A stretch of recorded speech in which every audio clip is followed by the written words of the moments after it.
ปวดหัว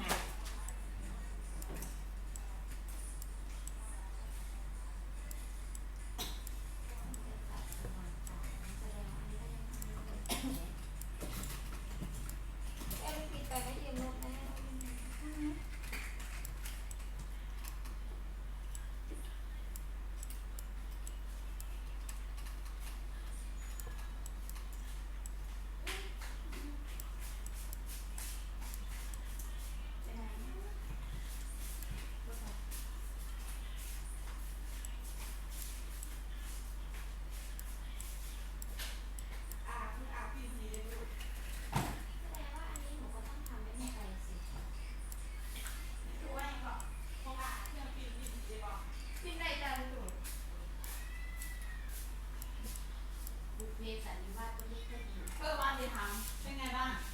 เขาคือว่า9 เต็ม 10อยู่เขาจะดูไหมป้าไม่ดูไม่มีเพื่อนดูมันกระแสเนี่ยนั่นแหละพี่ให้6 เต็ม 10เอาไปเลยไม่เป็นเดี๋ยวนะเอาตัวจมแม่มันก็ตลกอยู่แต่ว่ามันก็ตลกหน่อยเราจะมามันไม่เหมือนอันแรกใช่ไหมไม่เหมือนนั่นแหละแต่ว่าก็ดีกว่าคำแก้วอยู่ม้วนนี่บอกอะไรบุฟเฟ่อะก็ดูได้อยู่แต่ว่าเนื้อเรื่องมันมั่วเละๆไปหมดเอาเงินเดือนเขาตีกันเลยเขาบอกมีอย่างเขาค้อนมูสำหรับไม่เท่าไหร่พี่ตู่ไม่ทักบอกว่าเรื่องฟ้าซีหรือเรื่องดาว เพราะว่ามักหรือล่าแต่ว่ามันจะกระแสฟิลล่านั่นแหละเลิกกับเบียร์พอดีนะเขายิ่งปั่นนะ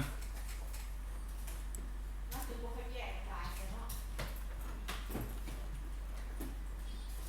พูดแต่เมียว่าตองสนุกอย่างตีนี่เนาะออกมาตอบเพื่อจัง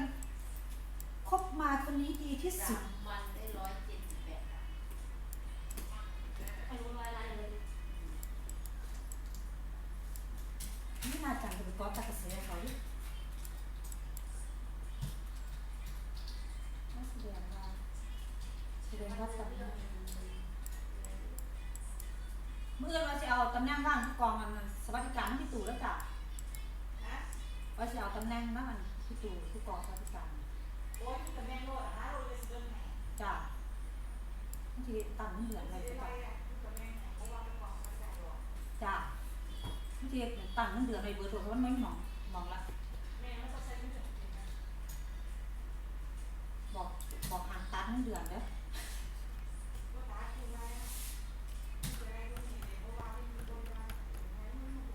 มันไม่มองแต่กองกดกองเดียวมัน13 ล้านหรอก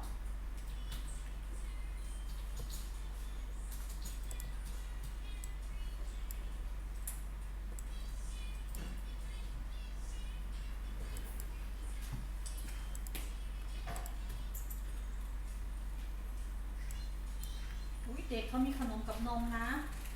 ถ้าเราเด็กน่ะดีนะน่ะมีขนมกับนมได้หนักจริงวะเรียกเป็นว่าหันบ่หันลูกตัวนี้วันนึงคนไหนให้แก้วแตกพี่โยลูกข้างล่างพี่ซีบอกไปตลาดซื้อเกงมาใส่เลย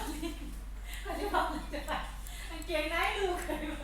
แล้วเรือตัวนึงตัวน้อยใส่รองเท้าขาวตัวอีกตัวนึงว่าใส่รองเท้าหนังขึ้นแล้วไปแล้วตัวนี้ตัวหนังขึ้นใส่